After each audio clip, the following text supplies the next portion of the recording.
제3부 종합토론 사회를 맡은 저는 홍석준입니다.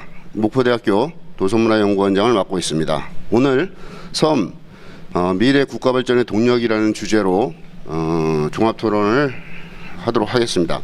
학술 발표가 아니고 포럼이라는 관계로 질의응답, 발표자에 대한 질의응답, 구체적인 질의응답을 통해서 이루어지지 않고요. 자연스럽게 하고 싶은 말씀을 해주시는 거로 진행하도록 하겠습니다. 시간이 많지 않습니다. 1시간 정도의 시간이 주어지기 때문에 타임 매니지먼트가 사회자로서 가장 중요한 역할 중에 하나로 부각되는 것 같습니다. 오늘 모신 선생님들을 소개하고 바로 간략하게 오늘 발표된 내용을 요약하고 시작하도록 하겠습니다. 오늘 모신 선생님은 우선 정태균 전남 섬발전 지원센터 전문위원 모셨습니다. 이관홍 황해섬 네트워크 대표 오셨습니다. 네, 최정훈 한국섬재단 기획홍보위원장님 오셨습니다. 김헐린 전 울릉군 부군수님 모셨습니다. 반갑습니다. 네, 사단법인 한국섬학회 회장님이십니다. 김민영 교수님 모셨습니다. 네, 진명회 고흥군 연홍도 이장님 오셨습니다. 감사합니다. 네. 오늘 이 종합토론은 사실 오늘 기조발표에서부터 발표 2개 1세션 섬생활과 정책이었고요. 제2세션은 섬 자연과 문화 공동체라는 주제로 이루어졌습니다. 아주 훌륭한 발표가 5개의 발표가 이루어졌습니다. 섬생활 전반과 섬 도서정책 그리고 섬이 자연과 문화의 공동체와 어떻게 조응하는가, 그 속에서 인간과 자연, 자연과 인간이 어떤 공존의 관계를 맺을 것인가라고 하는 부분을 다루어 봤습니다. 굉장히 중요한 현재 변화의 물결이 일고 있고 거기에 대한 위기가 다가오고 있는데 섬이 처한 현실에 대해서 지금 역사적 관점과 그리고 현재적 의미 이런 것들을 같이 따져보는 굉장히 중요한 의미 있는 자리였다고 생각을 합니다. 오늘 이 내용을 바탕으로 해서 이것이 하나의 담론 수준에 그치는 것이 아니라 섬 정책을 개발하고 활용하는데 적극적으로 활용될 수 있는 좋은 기회로 삼았으면 좋겠습니다. 그래야 오늘 이 포럼이 정말 진정한 의미의 실질적인 성과를 거둘 수 있다고 생각하기 때문입니다. 오늘 모신 선생님들의 고견을 바탕으로 해서 좋은 정책이, 섬에 관한 좋은 정책이 마련될 거라고 기대합니다. 예, 그럼 먼저 정태균 위원님께서 말씀을 해 주시겠습니다. 5분 정도의 말씀을 하는 거로 하고요. 제가 이거 좀 시간이 좀 지나게 되면 매니지먼트를 좀 하겠습니다. 그래서 그런 내용들을 좀 지켜주시고, 이제 패널도 지금 굉장히 중요한 관심을 갖고 지금 지켜보고 계시기 때문에 또 유튜브로 이게 생중계가 돼서 굉장히 의미 있는 시도가 이루어지고 있기 때문에 다양한 참여가 이루어질 거라고 생각이 됩니다. 예. 예. 전라남도에서 섬 가꾸기 현장 지원을 하고 있는 전라남도 섬발전 지원센터 정태균입니다. 저희들이 오늘 이 토론 자리에서 당초에는 우리 섬해양정책과장님 오셔서 이야기를 해주시기로 했습니다만은 지금 통영에서 열리고 있는 섬이날 국가기념일 행사 참석차 가셔서 제가 토론자로 나오게 됐는데요. 저는 오늘 쭉 강봉용 교수님부터 박상현 교수님까지 쭉 이야기해 주신 내용들을 최대한 정책에 잘 스며들게 구체적으로 사업으로 만들어내는 부분들 스며들 수 있도록 잘 해보겠다라는 내용이 핵심일 것 같습니다. 그리고 저는 이제 토론을 준비하면서 이 주제와 관련해서 실제로 섬 주민들이 현재 겪고 있는 어려움들, 지금 이 자리에서 모이신 분들의 집단 지성을 통해서 어떻게 조금 화두로 꺼내고 해결 방안을 모색해 볼 건가, 그런 내용들을 중심으로 먼저 말씀드리겠습니다. 우리 강봉윤 교수님이 말씀해 주신 살아있는 섬, 살기 좋은 섬, 그리고 살고 싶은 섬, 그리고 가고 싶은 섬, 이게 저희들 정책의 핵심인 것 같습니다. 핵심적인 키워드를 바탕으로 정책의 순서가 네이밍이 그렇게 돼서 가고 싶은 섬이 먼저 지금 출발이 됐긴 했습니다만은 가고 싶은 섬 안에 기저에 지금 앞서 해야 될 이런 내용들이 충분히 담아질 수 있도록 이후에 가고 싶은 섬의 사업 추진 체계나 내용들을 조금 전환하는 그런 계기로 삼고 진행을 할 거고요. 강봉영 교수님 쭉 내용 중에서 섬 주민들뿐만 아니라 섬을 관심 갖고 지켜보는 분들이 궁금해하는 부분들에 대해서 저희들 연구가 꼭 필요할 것 같습니다. 아주 단순하지만 간단 명료하게 이야기가 안 되는 부분이 박성현 교수님도 언급해 주셨지만 도대체 뭘 섬이라 그래?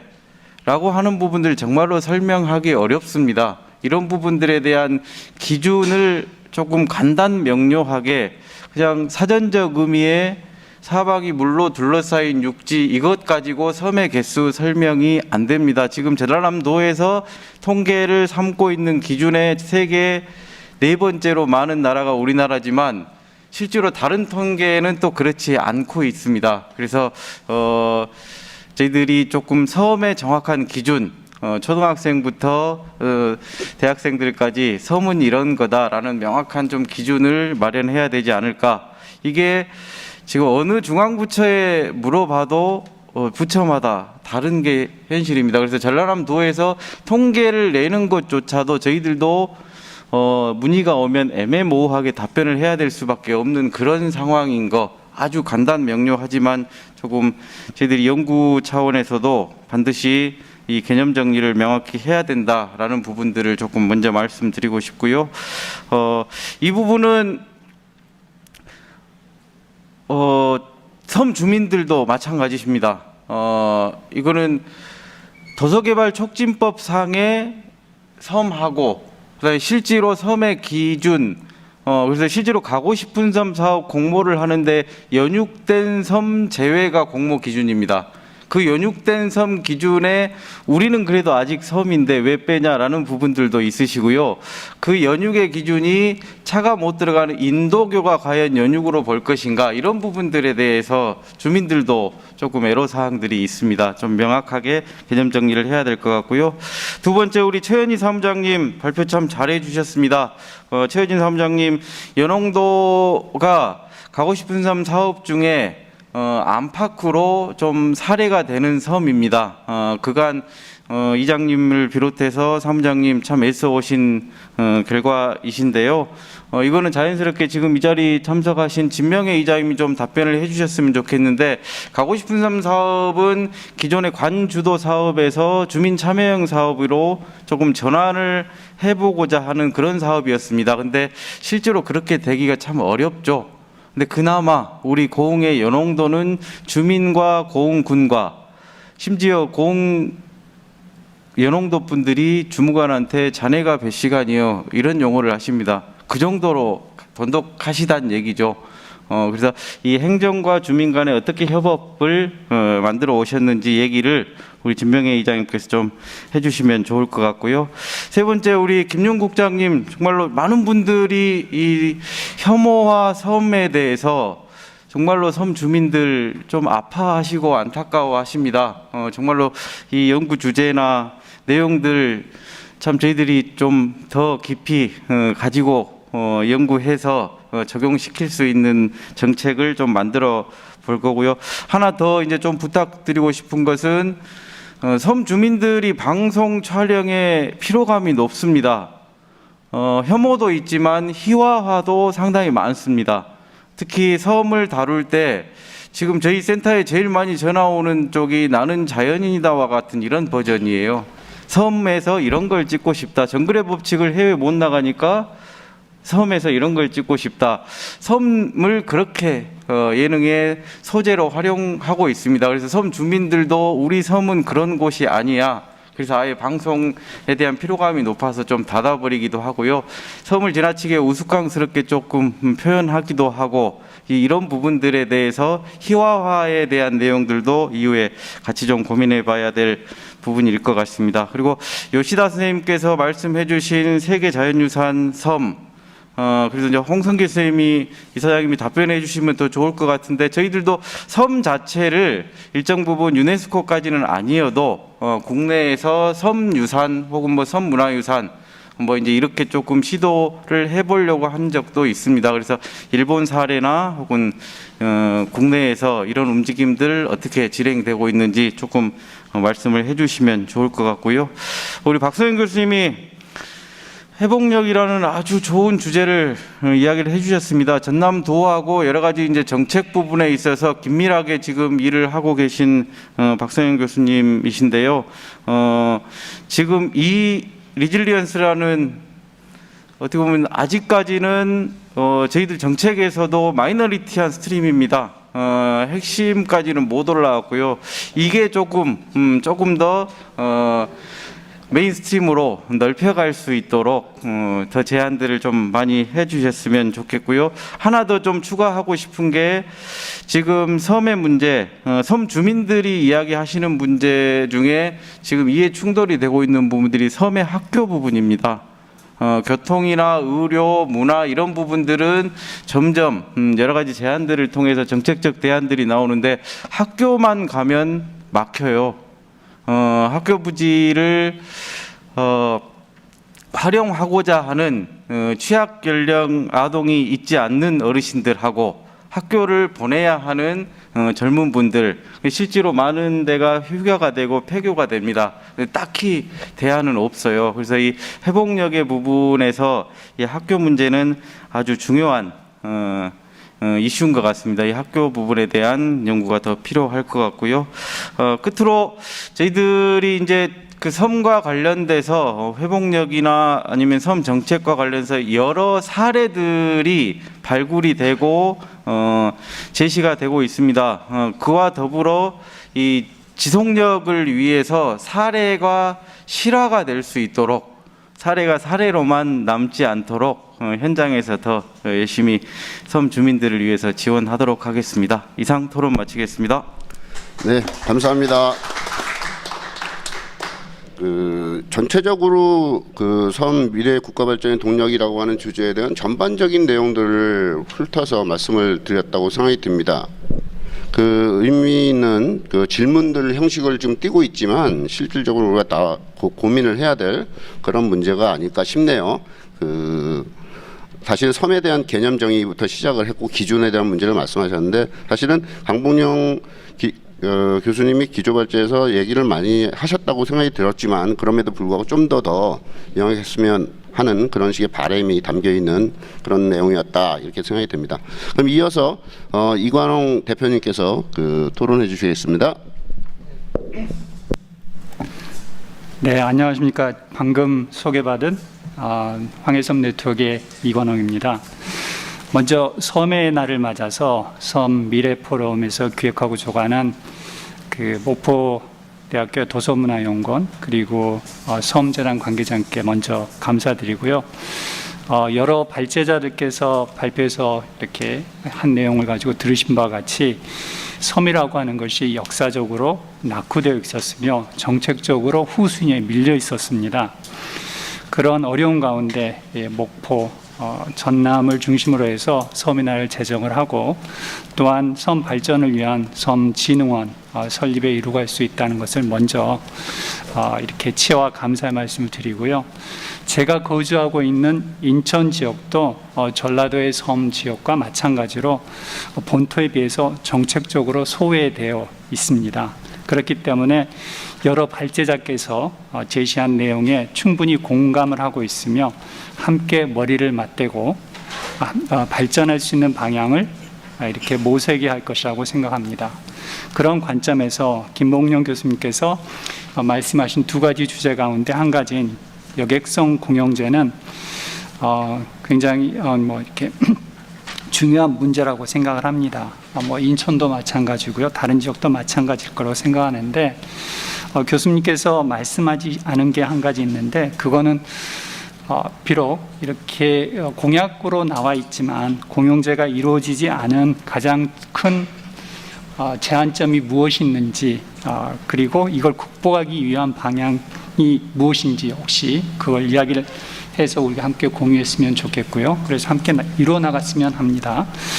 이와 덧붙여서 저희가 이제 섬 환경 개선하고 컨텐츠 개발을 위해서 인구를 유입을 하고 관광객을 유입을 하게 되면 거기에 동반해서 나타난 문제가 지금 발제에서 나오진 않았지만 쓰레기라고 생각을 합니다. 지금 현재도 굉장히 섬 지역에 많이 이렇게 존재하고 있고 또한 많은 관광객들이 오게 됨에 따라서 더 심각하게 될 건데 이에 대한 어떤 그 정책적인 어떤 그 문제 해결의 방안이 있는지 그걸 한번 토론해 봤으면 하고요.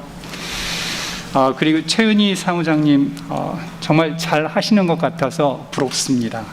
그래서 그걸 보게 되면 이렇게 많은 섬들에서 이런 방향으로 어떤 섬의 발전이 이루어졌으면 하는데요.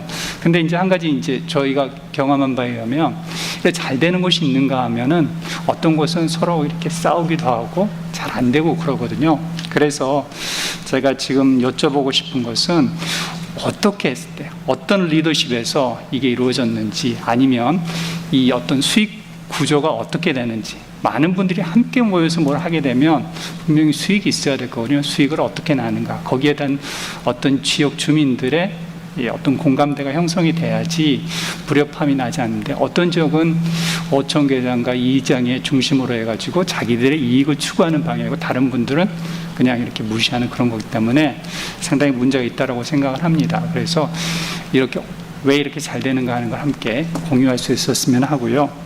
이게 이제 맞물려 가지고 박성균 교수님께서 이렇게 섬 재생 과제와 레질리언스에서 섬 발전 정책의 중요한 것이 어떤 행정기관 중심에서 섬 주민 자치단체, 이게 김현희 사무장님께서 하신 그러한 어떤 방향으로 가야 된다라고 이야기를 하셨습니다. 근데 여기에서 또 중요한 것이 뭐냐면 바로 주민의 인식 변화라고 생각을 합니다. 물론 이렇게 깨어있는 데도 있지만 그렇지만 않은 곳이 상당히 많이 있거든요. 그랬을 경우에 어떠한 방향을 가지고 우리가 주민의 인식 변화를 가져와야 되는가, 그게 단순하게 어떤 재정적인 것인지 아니면 그 외의 삶의 가치를 위한 것인지 이런 것들을 우리가 함께 생각을 하고 그러한 방향을 좀 제시해 주셨으면 하는데 박성균 교수님께서 그런 보관이 있는지 그리고요 요시다 마사히로 교수님은 그 일본에 대한 것을 말씀하셨는데 혹시 한국에 대한 내용을 알고 계신지 모르겠어요. 그래서 이게 답변이 될지 어쩔지는 모르겠습니다만 지금 현재 우리나라에서는 이제 두 군데 그 제주도 됐었고 지금 신화중심에 갯벌이 됐는데 혹시 우리나라의 어떤 다른 섬 지역과 관련을 해서 문화와 아니면 자연 경관을 가지고 유네스코 이렇게 할 수 있는 그런 어떤 지역이 있는지 그럼 한번 여쭤보고 싶습니다. 그리고 이제 마지막으로 이걸 다 정리를 하면 결국은 우리가 섬을 살고 싶은 섬을 만들어야 된다고 생각합니다. 근데 단순하게 우리가 살고 싶은 섬을 만든다 그러면 아까 이제 말씀하셨던지 그 고령화가 계속돼 가지고 우리가 은퇴하고 난 후에 이제 그 우리 주민들이 많이 이제 늘게 될 거거든요. 그러면 그보다도 더 중요한 게 뭐냐면 젊은이들이 살고 싶은 섬을 만들어야 되지 않나. 정말 갓난아이들이 깨어나서 울고 그리고 그 아이들이 자라서 초등학생이 중학생이 될 수 있는 그런 섬을 만들어야 되는데 그걸 하기 위해서는 아주 소규모 섬, 연흥도가 굉장히 아름답긴 하지만 그 인구를 보면 80명밖에 되지 않거든요. 그랬을 경우에 우리가 가지고 있는 전략의 방향을 좀 설정을 해야 된다고 합니다. 그래서 이러한 어떤 인구를 유입할 수 있는 교육, 그런 것들이 함께 만들어지고 그들이 와서 정말 살아갈 때 서울이나 대도시가 아니라도 우리가 삶의 가치를 충분하게 느낄 수 있는 그러한 유인책이 무엇인가, 그리고 그 정도의 그 섬이 되려면 어느 정도의 크리티컬 매스를 가지고 있어야 되는가, 그리고 어떤 기반 시설을 가지고 있어야 되는가 또 한번 생각을 해서 우리가 전략을 좀 나눠 가지고 이렇게 접근해야 되지 않을까 생각합니다. 그런 것들을 이제 그 섬진흥원에서 다뤄야 할 문제라고 생각을 하고 있습니다. 그래서 네, 제 토론 여기까지입니다. 네, 감사합니다. 시간적인 제약이 있는 것 같긴 합니다만은 어쨌든 전체적인 내용들을 다 포괄하는 그런 거로 마지막 정리해 주셨는데 가장 중요한 정책적 대안이라든가 이런 것들이랑 관계가 되는 것 같습니다. 개별적인 질문 형식으로도 있기 때문에 제가 아까 말씀드렸던 그런 건 조금 이제 좀 변경이 좀 불가피할 것 같습니다. 직접 그 질문을 받으신 분들께서는 아마도 간략하게 답변을 준비하는 게 좀 바람직하지 않나 그런 생각이 들고요. 전체적인 내용에 대해서는 개개인의 우리 패널까지 다 포함해서 생각들을 말씀해 줄 수 있지 않을까 그런 생각이 듭니다. 쓰레기 문제, 예를 들면 쓰레기 문제에 대한 정책적 대안 같은 거는 같이 다 고민해 봐야 될 문제 라고 생각이 들고요. 앞으로 연령 문제를 지금 말씀하셨는데 연령에 따른 특히 교육과 관련돼서 섬에 있는 청소년들이 또 아이들이 이런 어떤 정말 살고 싶은 섬을 만들기 위해서는 어떤 식의 정책적 대안이 필요할까 이런 부분을 같이 고민해야 될 문제가 아닐까 싶습니다. 이게 저출산 문제하고도 아주 밀접하게 연동되는 문제라고 생각이 들고요. 아주 좋은 토론이라고 생각이 들었습니다. 순서를 잠깐 바꿔서요. 우리 최정훈 선생님 맨 마지막으로 좀 원하셔서 좀 돌리고요. 김원린 전 울릉군 부군수님께서 토론해 주시겠습니다. 예, 안녕하십니까. 오늘 제가 여기 오니까 좀 감회가 새롭습니다. 제가 이제 여기 오려고 이틀 전에 울릉도에서 나왔습니다. 그리고 오늘 아침에 새벽 한 6시에 제가 차를 타고 이 목포까지 왔어요. 제가 19년도에 우리 제1회 서민날 행사 때 제가 부군수를 했거든요. 울릉도 부군수를 했는데 그때 울릉도 주민들 한 20명 모시고 제가 여기 와서 2박 3일 동안 이렇게 와서 또 이낙연 총리께 보고도 이제 드린 적도 있었습니다. 오늘 여기 오니까 정말 굉장히 편한 것 같아요. 왜냐하면 제가 이제 경북도청에 관광과정을 했었습니다. 그때 이제 해양 실크로드를 했는데 우리 광복용 교수님께서 우리 해양 실크로드 추진위원도 하셨고 제가 울릉도 출신이다 보니까 재정길 의원님을 잊을 수가 없어요. 재정길 의원님께서 2004년도에 의원 시절에 독도 지키기 추진위원장 하셨어요. 그래서 제가 독도에 들어갈 때 제가 실무자 때 안내를 좀 하고 그때서부터 재정길 의원님 각별하시다 이런 생각을 많이 하고 있었습니다. 가까이 와서 이래 뵈니까 정말 감회가 남달랐다 이런 생각이 듭니다. 제가 이제 섬 사람들이 정말 갖고 있는 울분, 분노 이런 게 누구보다도 제가 공적 분노가 좀 강한 사람입니다. 그래서 제가 많이 배우고 돈 많고 권력이 있으면 왜 섬에 살았겠습니까? 우리 조상들이 그 거친 환경에서 그죠? 적어도 그렇지만 섬에 살면 내가 노력하면 자연 환경만 극복하면 내가 적어도 굶어 죽지는 않는다. 열심히만 하면 잘 살 수 있다. 이런 희망이 있었기 때문에 우리 조상들이 이 섬에서 꼿꼿하게 살아온 겁니다. 그래서 우리 몸속에는 어느 정도의 DNA가 몸속에 있는 거예요. 개척 정신이라 이런 게 있습니다. 그래서 우리 프랑스의 영웅 나폴레옹도 코르시카 그 작은 섬에서 태어났고 우리 김대중 대통령뿐만 아니라 김영삼 대통령 다 우리 문재인 대통령까지 섬 출신입니다. 그죠? 그런 분들은 거친 환경을 이겨내는 그런 것을 갖고 있기 때문에 우리가 섬 출신인들이 다른 사람하고 다르다 이런 거거든요. 중국 설에 보면은 우리가 해지람이라고 있어요. 해지람이라고 있는데 중국 설에 유명하죠. 그죠? 바다 해자 남색 남자입니다. 해지람. 바다의 색깔이 파랗다는 거예요. 남색이라는 거예요. 세상에서 가장 넓은 게 뭐냐? 그게 바다라는 거죠. 우리는 늘 삶에 살면서 바다의 넓은 푸른색을 갖고 우리가 몸속에 지니고 살았다는 겁니다. 그래서 세상에 가장 넓은 것이 바다다. 그래서 우리가 해지람이라는 거거든요. 그래서 그 술이 굉장히 유명합니다. 해지람보다 조금 더 넓은 게 뭐냐면 천지람이라는 겁니다. 바다보다 더 넓은 거 뭐냐? 그게 하늘이라는 거죠. 하늘의 색깔도 파랗다는 거거든요. 우리가 섬에 살면서 하늘의 색깔, 바다의 색깔, 파란 걸 항상 간직하고 말씀 속에 삽니다. 그죠? 그거보다 더 큰 게 뭐냐? 그게 몽지람입니다. 바다와 하늘보다 더 큰 게 꿈이라는 거죠. 우리 꿈을 갖고 살기 때문에 바다에 살지만 섬에 살지만 우리는 대양을 보면서 나아가는 그런 기질을 갖고 있는 거죠. 그래서 제가 지금 이제 이런 말씀을 왜 드리냐 그러면 제 동네에 태아라는 마을이 있습니다. 한 600가구 정도 살아요. 60세 이상, 60세 이하 내 친구들 밑으로 사람이 20명이 안 됩니다. 그러니까 600명 가구가 사는데 60세 미만이 20명이 안 되니까 이게 뭐 동네라고 할 수 없잖아요. 그죠? 다 고령화돼서 얼마 있으면 다 없어져야 될 동네입니다. 그럼 이 동네를 어떻게 살아야 되느냐.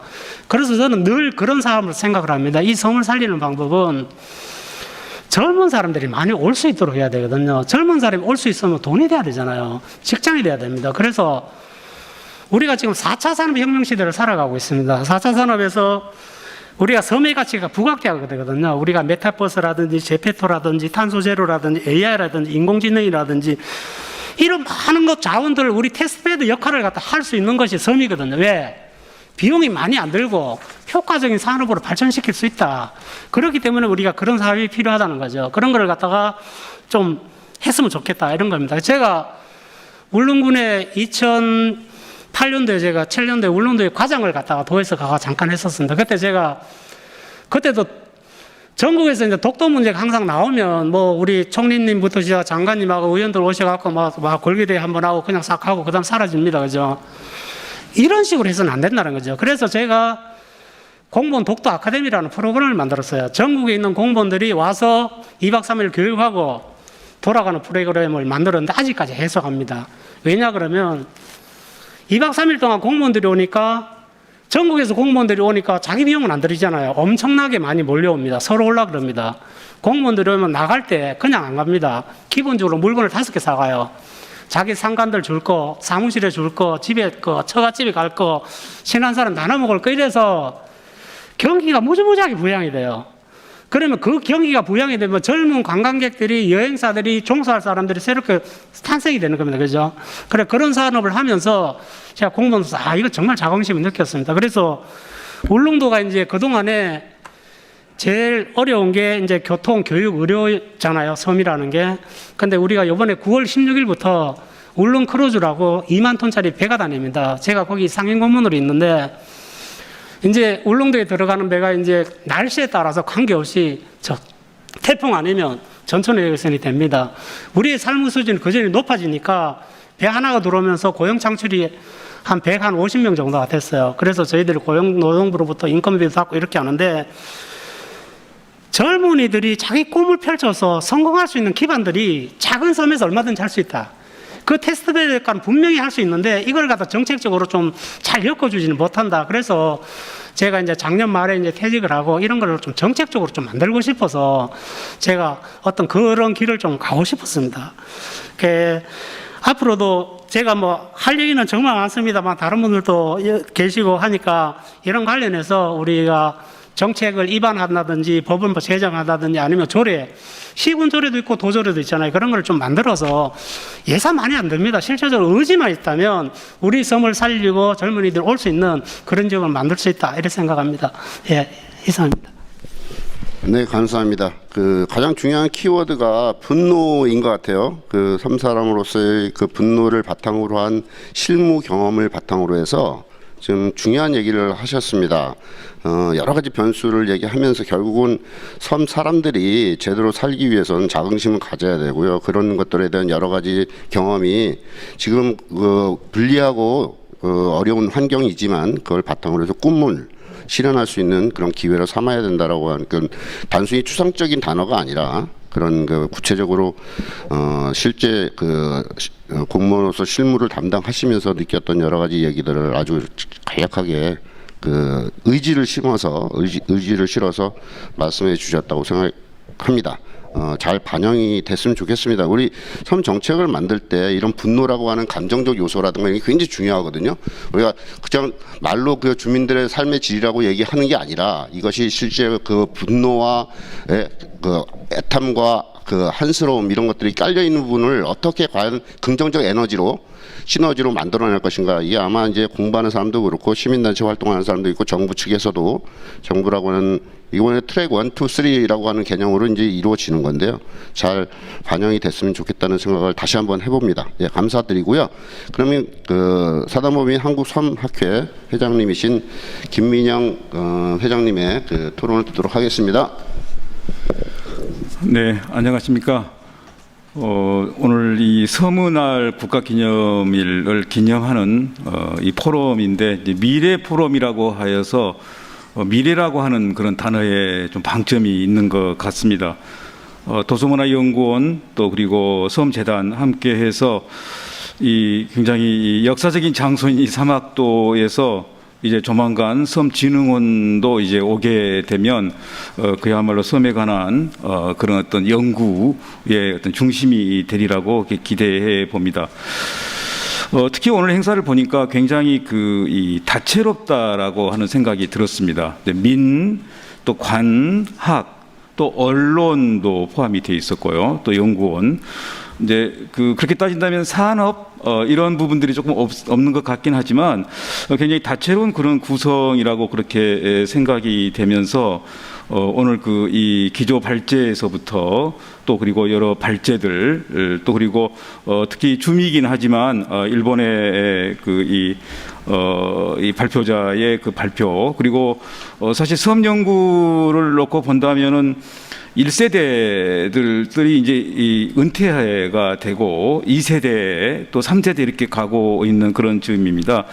사실 저에게는 은사님이기도 하십니다만 목포 때 또 초대 학장도 하셨던 이 박광순 학술원 회원 또 저희 학회 고문이기도 하십니다만 한 1개월 전에 돌아가셨어요. 오늘 아침 그 학술원에 게재된 그런 내용들을 보면서 그 한 시대를 또 섬에 대해서 이렇게 열정을 바치셨던 그런 분들을 생각하면서 또 오늘 마지막 발표에 우리 박상현 교수님이 발표를 하면서 그 미래라고 하는 것에 대해서 굉장히 변화 가운데 새로운 모색들이 되게 기대되는 그런 어떤 시간들이었다고 생각이 됩니다. 저희 학회는 이제 32년째 됐습니다. 행안부의 사단법인으로 있는데요. 한 450명 정도의 회원들이 있고 1년에 한 4번 정도 학회지가 나오니까 한 15편씩 4번 하면 이제 60편 되는데 실제는 좀 더 많아요. 그래서 한 1000편 정도의 그동안 생산을 하고 있습니다. 저희 학회에도 32년 됐지만 그 전에 한 8년 정도의 연구회 시절을 포함하면 한 40년간 섬에 대해서 조금 산발적이긴 하지만 그동안 계속 관심들을 가져왔다고 그렇게 생각이 됩니다. 그래서 오늘 섬, 특히 자연과 생활, 또 사회와 문화와 공동체, 그리고 세계 유산, 또 정책에 이르는 그런 다양한 그런 주제 가운데 굉장히 또 공부를 하는 그런 시간이었다고 생각이 되고요.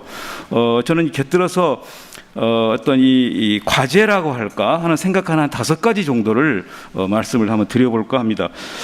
첫 번째는 한 2개월이 좀 못 됐네요. 광주전남발전연구원 30주년 기념에 경상남도, 전라남도, 충청남도, 그다음 인천, 경기 쪽에 섬 정책에 대한 것을 주고 그 세미나를 하고 제가 좌장역을 했습니다만 굉장히 놀랐어요. 뭐냐면 당연합니다만 도별로 정책의 어떤 지향점이나 목표가 굉장히 달랐어요. 왜 그러겠습니까? 사실 우리가 지자체에도 각 생각이 다르지만 섬은 더욱더 다양합니다. 그래서 각 고유의 섬들이 갖고 있는 특질과 이런 것들을 반영한 것이다 보니까 굉장히 그 정책들이 다르다라고 하는 부분 속에서 통합적인 정책 그리고 사실 도서섬이라고 하지만 관계되는 부처가 굉장히 다양하잖아요. 그렇게 본다면 그 연계성의 확보 이와 같은 게 굉장히 중요하다고 생각이 들었고요. 관련해서 그런 얘기가 나왔어요. 현재 지금 8개의 광역자치단체 19개의 조례가 있더라고요. 그것에 일단 비교 분석도 좀 필요하다. 다 생각이 달라요. 근데 그런 만큼 섬진흥원의 역할들이 크다고 그렇게 생각을 해봅니다. 두 번째는 오늘 또 그런 얘기가 나왔습니다만 각 고유의 섬에 갖고 있는 자원 너무너무 이제 서로 다르잖아요. 울릉도에 있는 독특한 산채와 또 남해에 있는 오늘 얘기했던 그런 어떤 산채들, 가까운 신안에 있는 비금에 있는 어떤 이 시금치 등 굉장히 다른데 이런 자생과 특화작물의 데이터베이스, 그 더 나아가서는 통계에 대한 부분들의 종합적인 정비가 굉장히 필요하다고 그렇게 얘기가 되었어요. 사실 저는 작년부터 지금 계속 갑니다만 산림청의 산림과학원에서 이제 제주도에 있는 난대림 연구소를 중심으로 계속 도서 산림에 대해서 관심을 가져요. 그래서 그건 정말 잘한 것이다. 육지의 산림도 중요하지만 도서의 독특한 그런 산림 자원들을 어떻게 하면 이제 보존 유지할 뿐만 아니라 활용하는가. 오늘 일본의 이제 학자도 이 섬의 유산이라는 얘기를 했는데 그것에 굉장히 중요한 부분이 생태라고 하는 부분인 것을 오늘 또 확인할 수 있었지 않습니까? 그러면서 조금 제가 잘은 모르지만 저도 가보지는 않았지만 경렬 비열도 생각이 났어요. 우리가 마라도나 또 울릉도 독도의 생태에 많은 관심을 갖지만 그런 부분에 있어서도 우리가 좀 더 이게 어떤 이 접근할 수 있는 그런 주제가 아닌가 생각이 됐고요.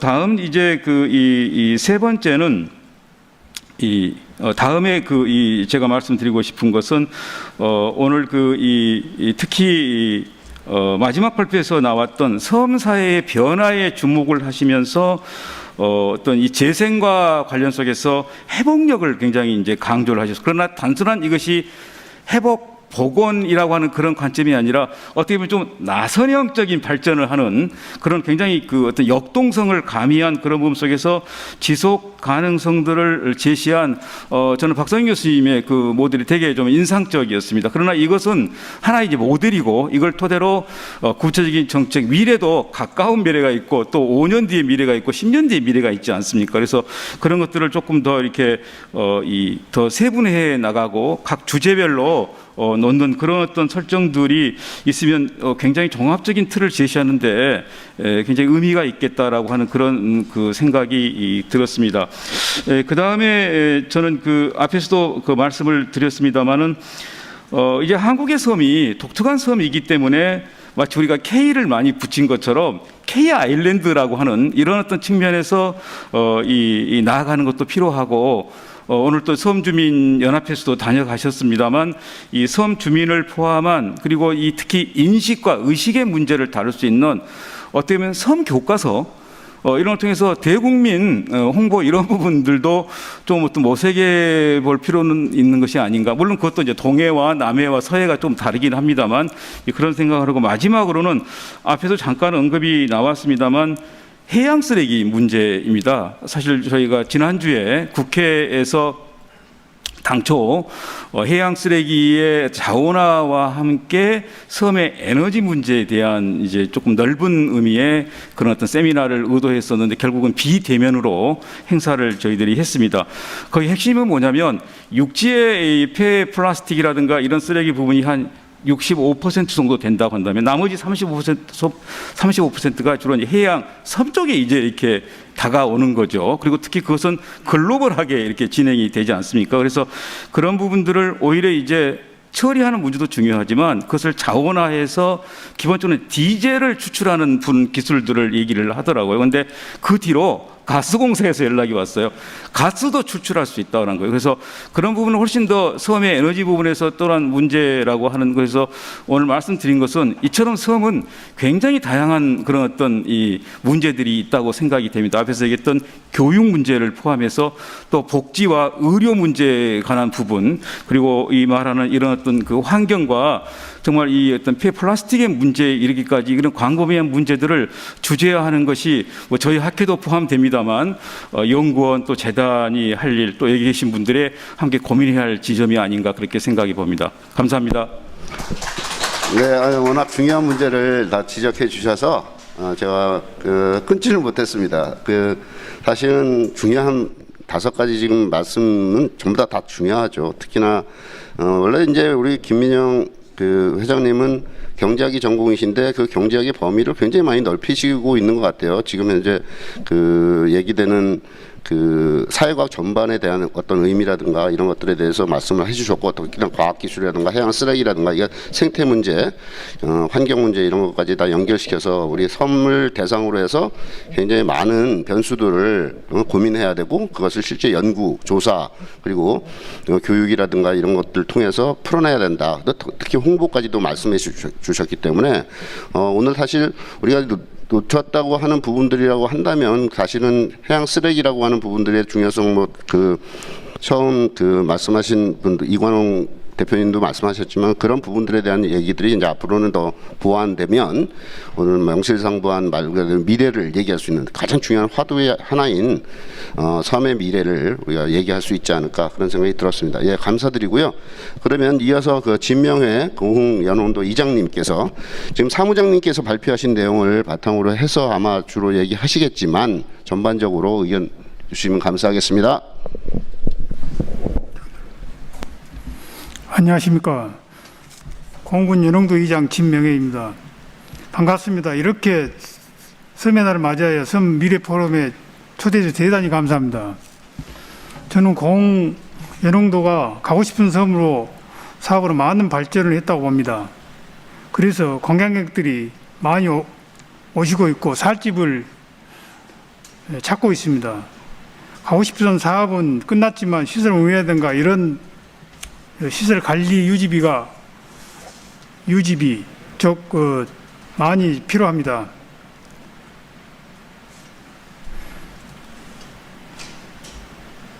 시골은 고령화로 노인네들이 많아 많이 힘이 들고 고령화 인구가 많이 됐습니다. 그래서 나이신 분들이 처음에는 사업을 같이 다 진행했습니다만 지금은 힘이 들다고 지금 많이 빠지고 이제 이런 부분에 있어서 많이 힘듭니다. 그래서 이제 도시에 유능한 인재들을 많이 구입해서 좀 젊은 사람들이 많이 유입될 수 있도록 했으면 합니다. 예를 들면 도시의 젊은 사람들이 섬 사람들과 같이 참여할 수 있는 프로젝트를 만든다면은 젊은이들이 살만한 곳이구나 이런 곳에서 한번 살고 싶다 그런 생각이 든다면은 미래가 보이지 않을까 이렇게 생각이 듭니다. 그리고 정태근 의원님께서 질문하신 우리 마을은 행정하고 잘 타협이 되고 협의해서 잘 진행하고 있습니다. 그 마을은 타협에서 어느 정도 타 마을에서 인정할 정도입니다. 그 이상 말씀드리겠습니다. 네, 감사합니다. 간략하게 말씀하셨지만 그 이장님으로서 실질적으로 이제 섬에 살아가는 주민으로서 얘기되는 부분이 굉장히 많이 있다고 생각이 들고요. 아마 그 가장 중요한 게 참여의 문제인데 이 참여의 문제를 구체적으로 정책이 어떻게 반영할 것인가. 모든 학자들뿐만 아니라 직접 그 주민 대표자들이라든가 아니면 실제 공무원들이라든가 이런 분들이 다 고민해야 될 시민단체까지 포함했어요. 다 고민해야 될 문제가 아닐까 싶은 지점을 정확하게 지적해 주셨다고 생각이 듭니다. 그러면 끝으로 우리 그 최정훈 한국섬재단 기획홍보위원장님께 그 마이크를 돌려서 토론을 듣도록 하겠습니다. 네, 방금 소개받은 한국섬재단 기획홍보위원장 최정훈입니다. 제가 일부러 순서를 좀 바꿔달라고 부탁드렸습니다, 위원장님께. 다름이 아니라 제가 따로 준비한 내용이 있어가지고 양해를 구했고요. 이미 발표 내용에 대해서 다른 이제 토론자분께서 좋은 이야기 말씀하셨기 때문에 저는 구체적으로 말씀드리진 않겠습니다. 간단하게 저희 한국섬재단 같은 경우에는 2019년에 이제 발족해가지고 2019년 저희의 섬의 날의 주도적인 역할을 하였고 지금 2021년 2기를 맞이해서 보다 적극적인 활동을 통해서 섬과 관련된 모든 활동을 넓혀가고 있습니다. 최근에 한국생태건강협회나 한국환경안전협회, 도서문화연구원들과 업무 협약도 맺었고 앞으로도 계속 많은 다른 단체와 사람들과의 소통과 협력을 통해서 더 나은 활동 범위를 넓혀가도록 하겠습니다. 네. 지금 자꾸 섬의 미래를 많이 이야기했습니다. 우리 강봉용 교수님께서는 이제 섬은 성장 동력이자 미래 자원이다. 예, 맞습니다. 그리고 현재 그렇지만 현재 우리 섬에 대한 인식은 상당히 언론 모두 통해 봤지만 부정적인 것과 또는 거기 미래에 대한 가능성이 교차하고 있다고 보여지고요. 또 지금 여릉도처럼 이렇게 가고 싶은 섬을 통해 가지고 섬에 대한 매력을 통하고 관광처럼 활용되는데 아직까지는 특히 젊은 사람들의 유입이 부족하기 때문에 앞으로 어떻게 유지될 것인가에 대한 문제점이 남아 있는 걸로 보이고요.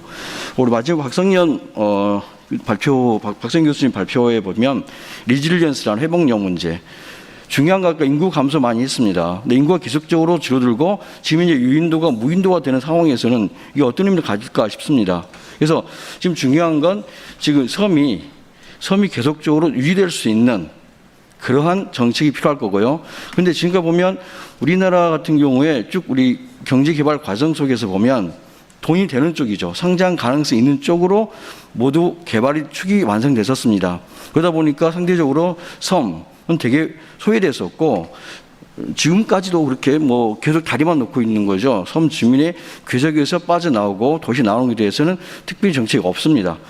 그래서 지금 왜 그런가에 따라서 지금 그러면 우리 국민들은 이 섬에 대해서 어떤 생각을 가지고 있는지 또한 섬이 얼마만의 경제적 가치를 가지고 있다고 느끼고 있는지 물론 그래서 지난 19년도에 12 미만 도서에 관련해 가지고 정주 여건 개선 모델 연구 사업에서 하면서 이제 우리가 경제적 가치 시점을 계량화시켜 봤습니다.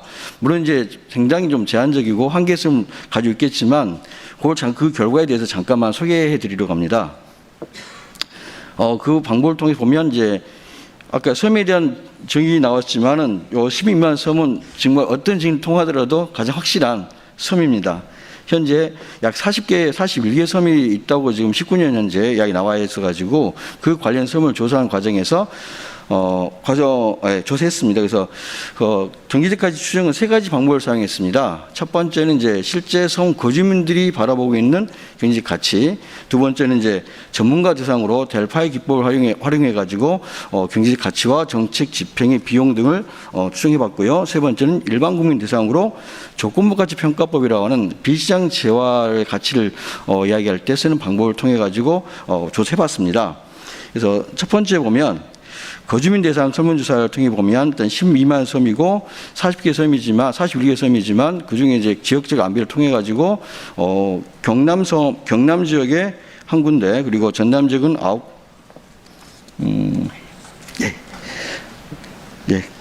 그래서 총 11개 섬을 직접 방문해 가지고 조사를 통했습니다.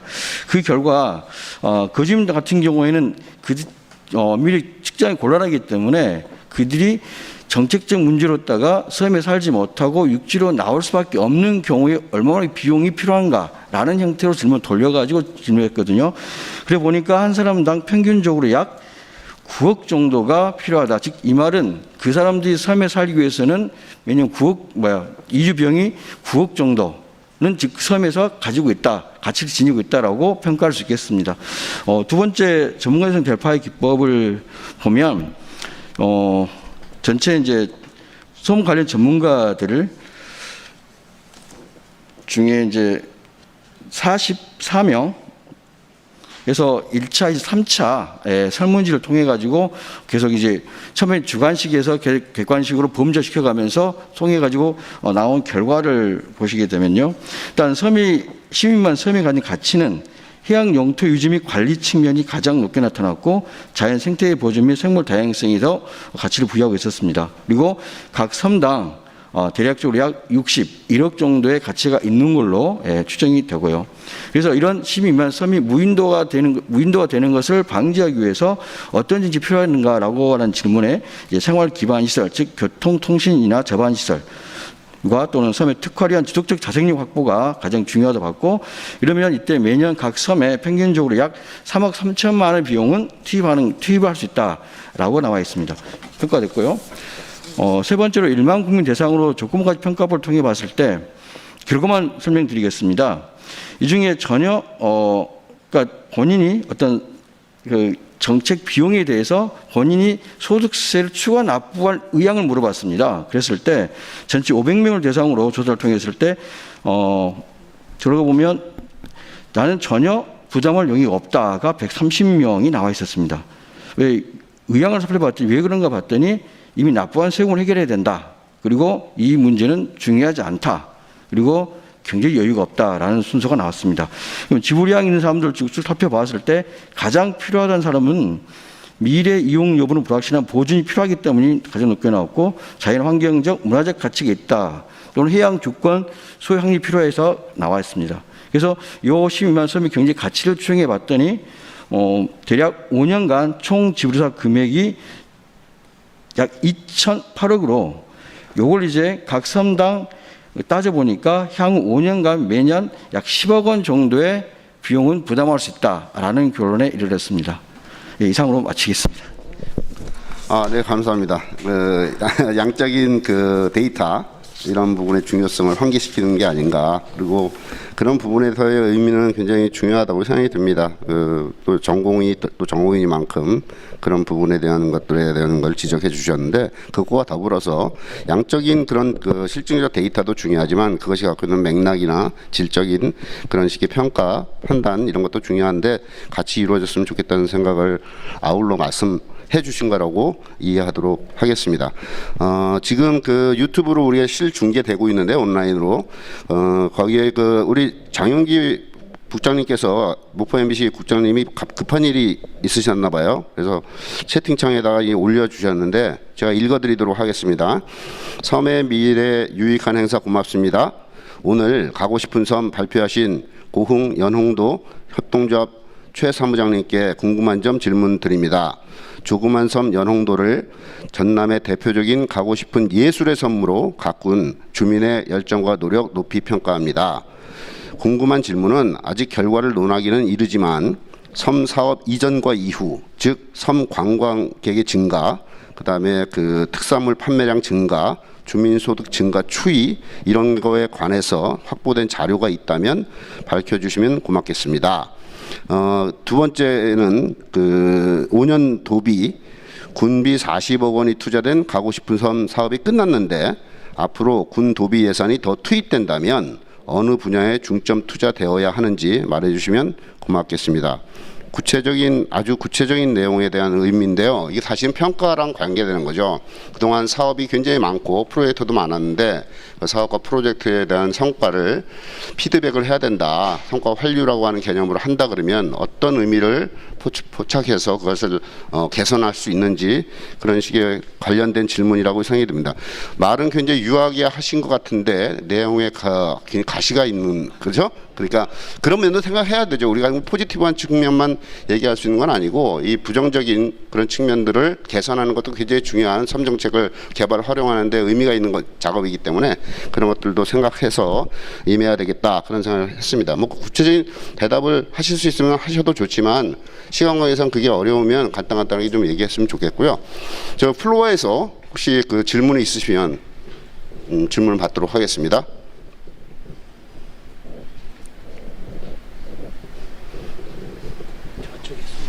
예. 감사합니다. 그 자기 소개를 간단하게 하면서 말씀해 주시면 감사하겠습니다.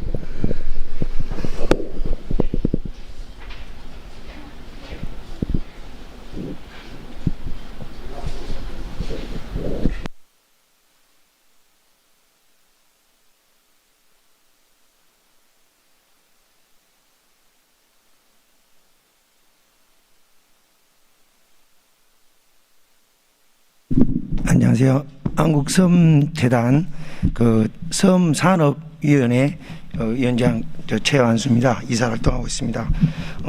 제가 이해하고 있는 우리 섬 발전은 우리 지금 자장을 맡고 계신 우리 홍 교수님이 그 올 초에 그 언론에 기고하셨던 그 경계의 섬 뉴멀 시대 경계의 섬에서 언급하셨다시피 최소한의 소비로 최대한의 복지를 확보하면서 그것이 합리성의 핵심이다라는 것으로 이해하고 있습니다. 그것은 작지만 다양하고 그것이 친자연적이고 파괴적이지 않은 기존의 발전의 패러다임을 완전히 코퍼니쿠스처럼 제도로 바꾼다고도 볼 수 있고 또 양쪽을 병행한다라고 저는 이해하고 있습니다. 그런데 그것의 핵심이 예컨대 지금 재정기 의원님 같은 경우는 안경 쪽으로 너무 전문으로 잘 아시고 계시라고 했습니다. 제가 이야기에 평소에 모셨던 서한태 박사님께서 서한태 박사님께서 물의 수질하고 수량의 관리가 국토부하고 환경부하고 안에 됐다든가 이런 어떤 것들이 어떤 것이 다양성을 갖고 어떤 것이 부처가 분배돼야 되고 분업을 해야 되고 어떤 것이 주무부처가 주도하면서 그 각 다양한 부처라든가 뭐 행정 기관에 예를 들자면요, 그런 것이 항상 그 과제가 돼서 이제는 좀 일원화가 된다고 했는데 지금 추진 중을 하고 있거든요. 그래서 지금 생각해 보니까 아까 1세대, 2세대 말씀하셨습니다만 지금까지 진행하는 발전한 것은 저 행안부에 저희들이 주력을 해서 노력을 해서 큰 이렇게 성과를 거둬서 지금 진행한 거 알고 있습니다만은 앞으로 우리 섬은 그러면 행안부의 작은 것으로 점점 성장할 것인지, 아니면 부처는 환경부로 물이 이어가듯이 해양수산부에서 주도를 하면서 소프트 콘텐츠를 만들고 행안부라 이런 데서 뒷받침해야 될 것인지. 그래서 이제 물 같은 경우는 정부 조직법을 비롯한 그 입법부에서 또 그 개정되고 있는 걸 알고 있거든요. 그래서 그런 부분을 뭐 부군수님이 말씀해 주시든 아니면 전남도 정의원님께서 말씀해 주시던 행정 쪽은 더 밝으시니까 뭐 두 분 중에 어떤 분이라도 또 말씀해 앞으로 진행할 때 과제는 어떻게 될 것인가, 그런 행정이나 법률적인 부분을 좀 여쭤보고 싶습니다. 이상입니다. 네, 감사합니다. 그러면 지금 발표자 선생님들 중에서 꼭 이거는 좀 답변을 해야 되겠다. 그 발표 중에 좀 미처 제대로 얘기를 못했다라든가 이런 분들은 간단하게 좀 답변해서 말씀드려 감사하겠습니다. 예. 사무장님, 예. 오십시오. 아이고.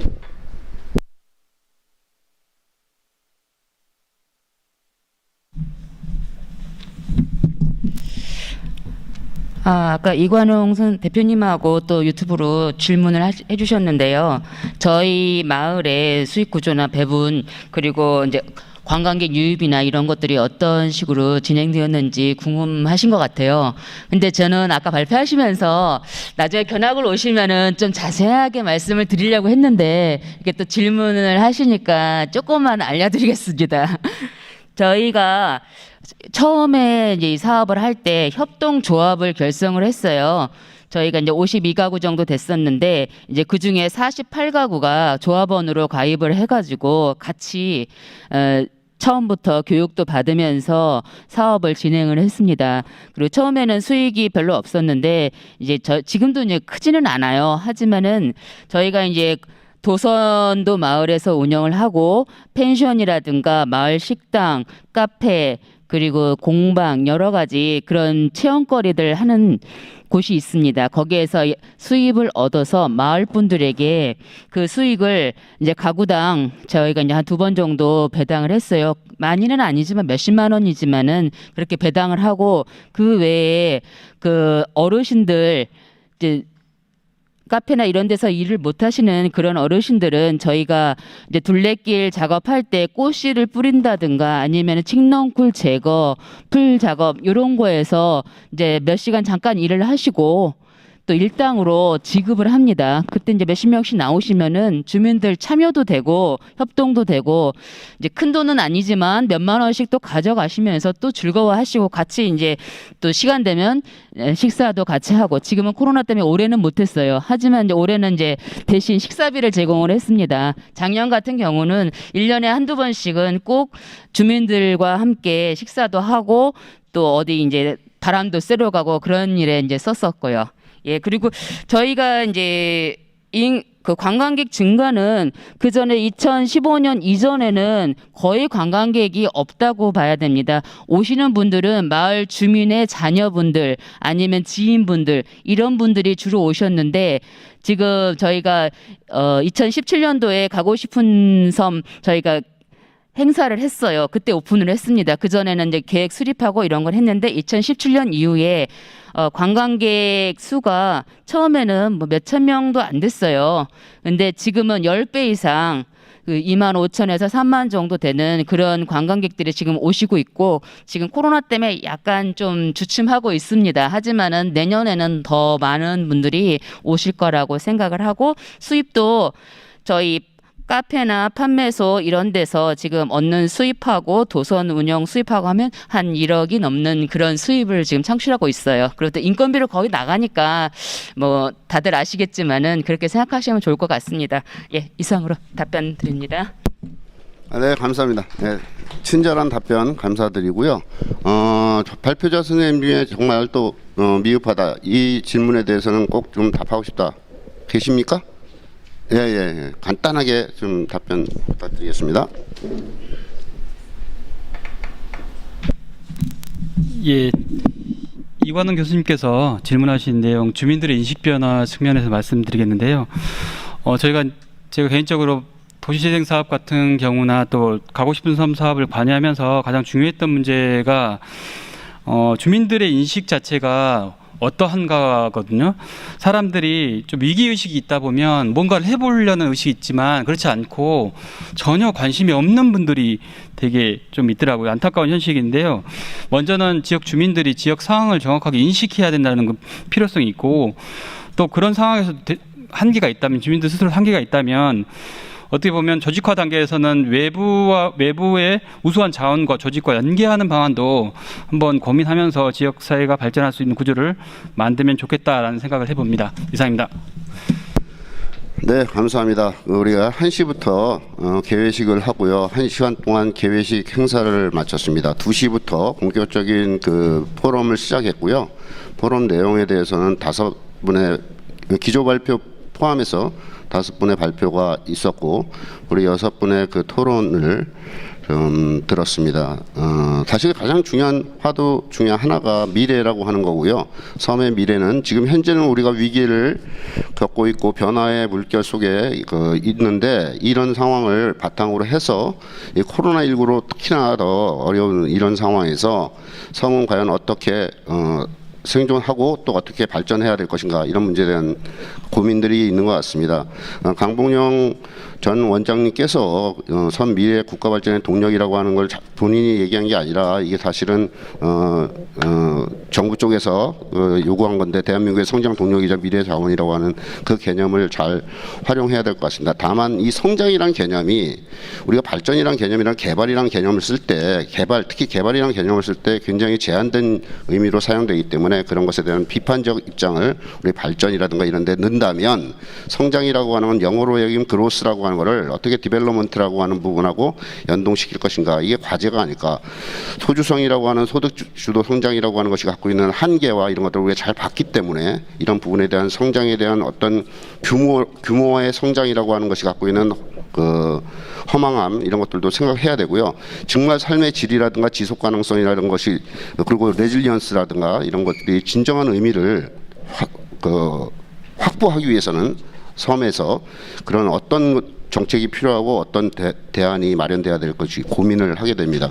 여기에는 반드시 우리 역사를 뒤집어 봐야 되고요. 역사적 의미에 대한 그 탐구는 여전히 중요하다. 또 현재적 의미에 대한 것도 중요하다. 그래야 미래가 보인다라는 것들을 말씀드릴 수가 있겠습니다. 큰 주제에서 오늘 사실은 그 중요한 얘기들이 많이 나왔습니다. 그 정리를 하자면 간단하게 아마 그 지금 박성현 선생님이 발표한 거에 굉장히 중요한 부분이 있지 않을까.